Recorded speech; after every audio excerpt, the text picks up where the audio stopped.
The late afternoon sun cast long shadows across Pinewood's main street as Elias trudged forward, each step a reminder of his missing shoes. His feet, calloused and dirty, had grown accustomed to the rough pavement over the past 3 days. The 17-year-old clutched his backpack, containing everything he still owned in the world, tighter against his shoulder. "Okay, kid. You can't loiter here," called the shopkeeper. Eyeing Elias's tattered jeans and worn t-shirt with suspicion, Elias nodded silently and kept moving. He'd heard variations of the same message in every town since the flood had taken his home. His mother, and even his shoes, swept away as he'd scrambled to higher ground in the middle of the night. The small town of Pinewood hadn't been his destination. He didn't have. But when the truck driver who'd given him a ride mentioned stopping here, Elias had simply nodded. One town was as good as another when you had nowhere to go. His stomach growled loudly, reminding him that the granola bar from this morning had long since been digested. The $5 in his pocket wouldn't last long. He needed to eat something. The diner at the corner looked warm and inviting. Through the window, Elias could see families and couples sharing meals, laughing, living normal lives. He hesitated before pushing the door open, knowing his appearance would draw stares. "Can I help you?" asked a waitress, her smile faltering as she noticed his dirty feet. "Just a coffee, please," Elias said, his voice rough from disuse. "And maybe some water." She led him to a booth in the back, away from the other customers. Elias felt their eyes on him as he passed, heard the whispers. He was used to it by now. The coffee came quickly, along with a glass of water, and unexpectedly, a blueberry muffin. "I didn't order," Elias began. "On the house," the waitress interrupted. "You look like you could use it." Elias swallowed the lump in his throat. "Thank you." He ate slowly, making the food last, warming his hands on the coffee mug. Outside, the sun was setting, painting the sky in shades of purple and orange. Night was coming, and with it the question of where to sleep. Behind the diner, Leah spotted a row of workshops and garages. Maybe one would have a quiet corner where he could rest unnoticed until morning. He finished his coffee, left his last dollar as a tip, slipped out the door. The auto repair shop at the end of the row had a flickering light inside. Through a dirty window, Elias could see tools hanging on walls, car parts scattered across workbenches. The side door was unlocked, a stroke of luck. Inside, the smell of oil and metal filled his nostrils. It was warmer than outside, at least. Elias found a spot behind a stack of tires where he wouldn't be immediately visible if someone came in. He used his backpack as a pillow and curled up on the concrete floor. Tomorrow, he'd move on. That's what he always told himself. But for tonight, he had shelter. As his eyes grew heavy, Elias wondered if anyone in the world was looking for him. If anyone even noticed he was missing, the light in the workshop flickered once more before his consciousness, made it into the merciful embrace of sleep. Chen adjusted her purple-tinted work light as she entered her father's auto shop before dawn. At 16, she had already mastered the art of engine repair, preferring the company of machines to most people at Pinewood High. Her father allowed her to use the shop. Before school, a precious routine that centered her. "Come on, old girl," she whispered to the vintage motorcycle she'd been restoring. "Let's get you purring today." A soft sound from behind the tire stack made her freeze. Mira grabbed a wrench, holding it defensively as she approached. What she found made her breath catch a boy about her age, asleep on the concrete, no shoes on his dirt-streaked feet. She called, keeping her distance. Elias jolted awake, scrambling backward. "I'm sorry, Algo, wait," Mira said, lowering the wrench. Something in his frightened eyes made her hesitate. "Are you okay?" "Fine," he mumbled, gathering his backpack. Door was open. "I didn't take anything." Myra noticed how thin he was, the dark circles under his eyes. "When did you last eat?" The question seemed to surprise him. "Yesterday. Coffee and a muffin." She set down her wrench and reached into her bag, pulling out her lunchbox. "Here, my dad always packs too much anyway." Elias stared at the offered sandwich as if it might disappear. "Why would you help me?" Mira shrugged. "My mom was homeless for a while before she met my dad. Said nobody helped her." She pushed the food closer.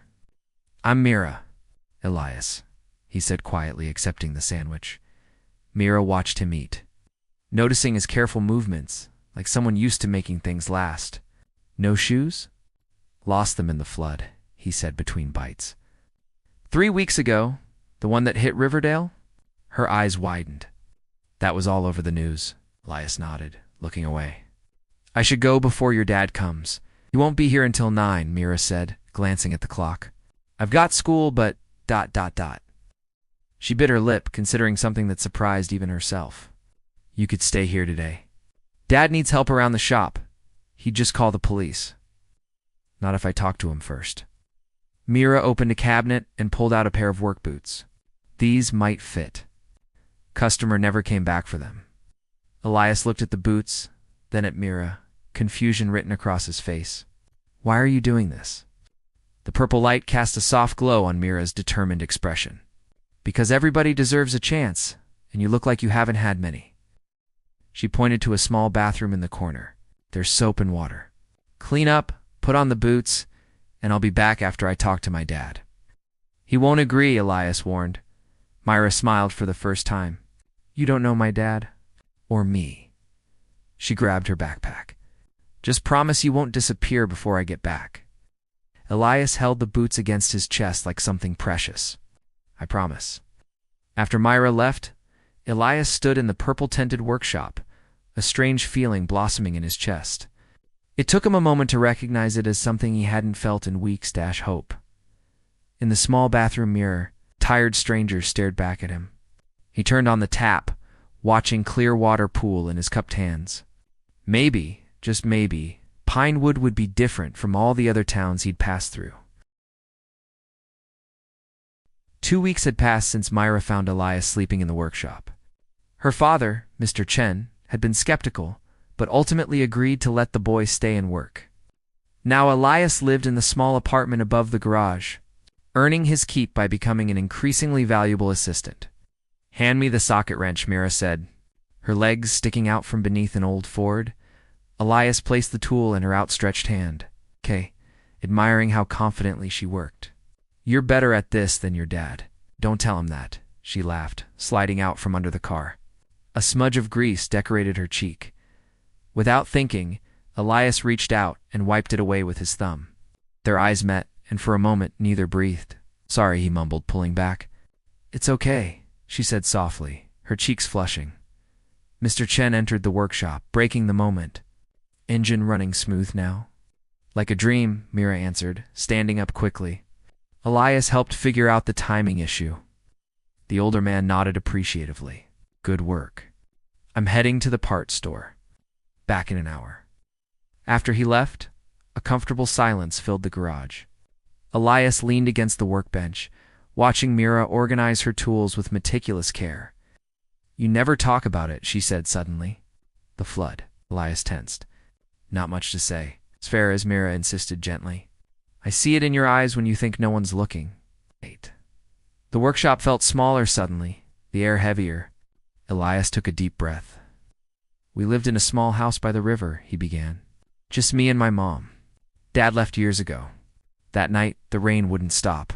The sirens started around midnight." Mira moved closer, listening. "Mom went back for the photo albums. I was already outside. The water came so fast, ... His voice cracked. "I watched our house just ... disappear. With her inside." Mira's hand found his, her fingers intertwining with his. "The rescue teams never found her.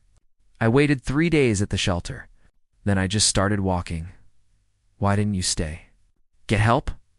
Elias looked down. "No other family. I'd have ended up in foster care. I'm 17, no one wants teenagers." Understanding dawned in Mira's eyes. "So you've been running since then? Till now?" he admitted. "Your dad? This place, it's the first time I've stopped running." Mira squeezed his hand. "Maybe you don't have to run anymore." Their faces were close now, breath mingling in the space between them. Elias hesitated, then leaned forward, brushing his lips against hers in a gentle kiss. Mira responded, her hand moving to his shoulder. When they separated, both were smiling shyly. "I should finish that oil change," Mira said. Though she didn't move away, "should help." Elias agreed. Equally motionless, the purple work light cast a soft glow around them, creating a bubble where the past seemed less painful and the future less frightening.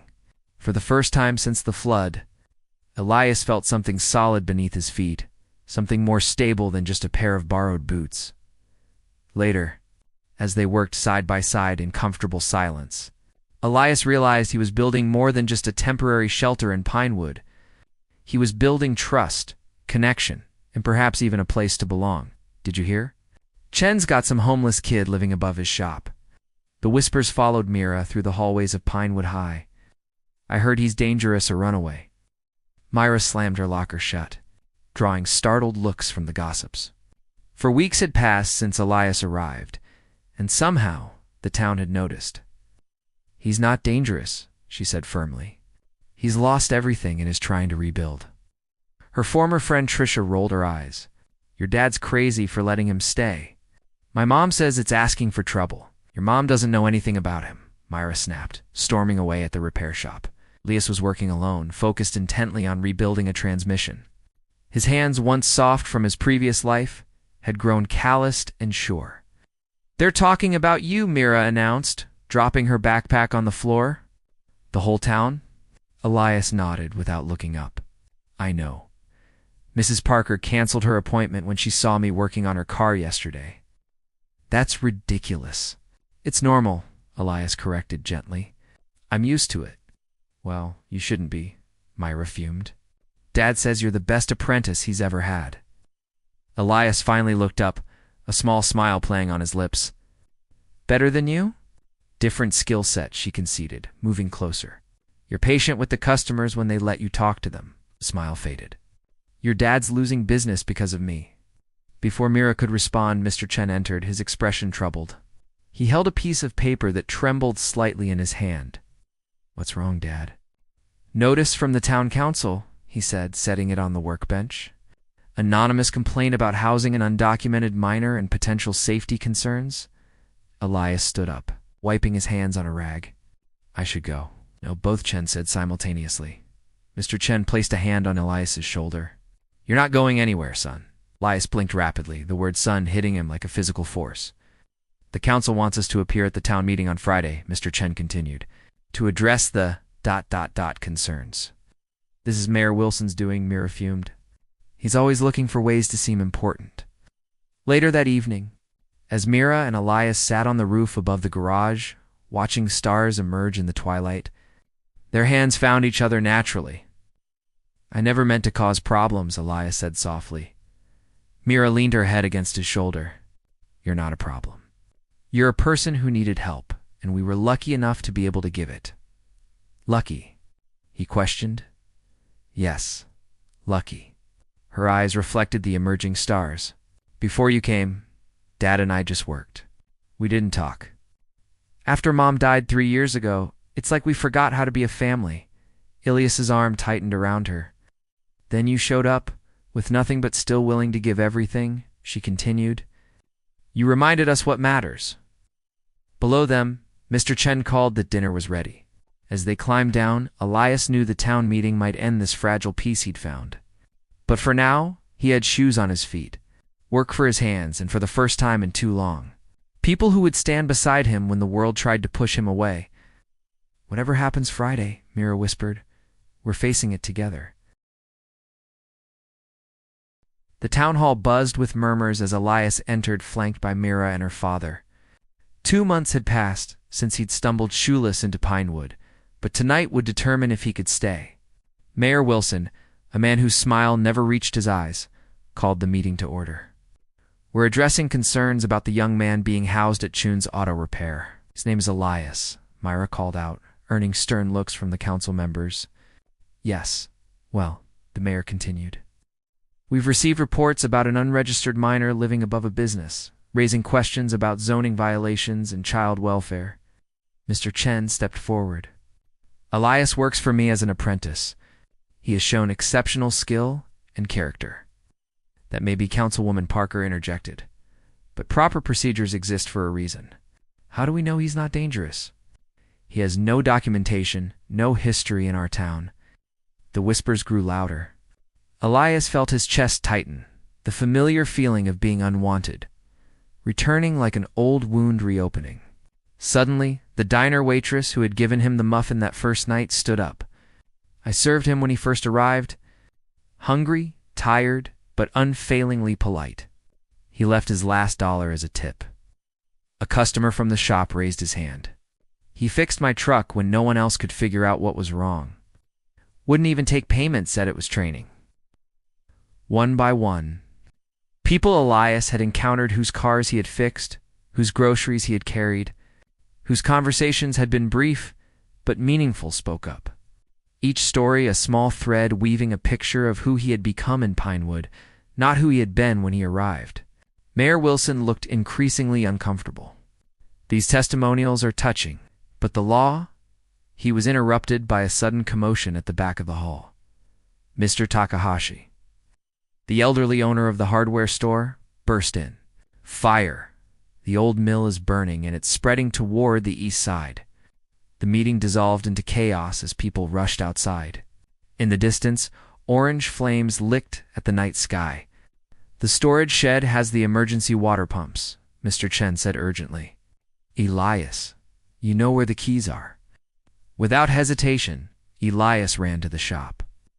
Retrieving not just keys but the emergency equipment Mr. Chen had shown him weeks ago.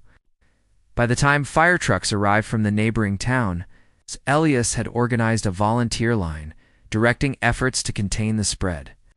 Hours later, exhausted and smoke-stained, the townspeople watched as the last embers were extinguished. The mill was lost, but the surrounding buildings had been saved. Fire Chief Roberts approached Elias, who was helping pack away equipment. Son, your quick thinking prevented this from becoming a disaster. Where'd you learn fire control? My mother was a volunteer firefighter, Elias said quietly. I used to help her train. Mayor Wilson, his pristine suit now ash-covered, cleared his throat. Perhaps we were hasty in our concerns. The boily ass has proven himself tonight. Mr. Chen put his arm around Elias's shoulders. He's not just a boy. He's family now. 2 days later, papers were filed making Mr. Chen Elias's legal guardian until his 18th birthday. The town council unanimously approved the arrangement. That evening, as Mira and Elias sat in the workshop bathed in purple light from her work lamp, she handed him a small box. Inside was a key attached to a metal tag engraved with his name. What's this for? He asked, though his heart already knew. Home, she answered simply, taking his hand. For as long as you want it. Elias looked at their intertwined fingers, hers stained with engine grease, his finally steady after months of uncertainty. From shoeless wanderer to someone who belonged. His journey had changed not just his life, but the heart of a small town that had learned to see beyond appearances. Outside, the lights of Pinewood twinkled like earthbound stars, no longer markers of places he couldn't enter, but beacons of a community that had, against all odds, become his own.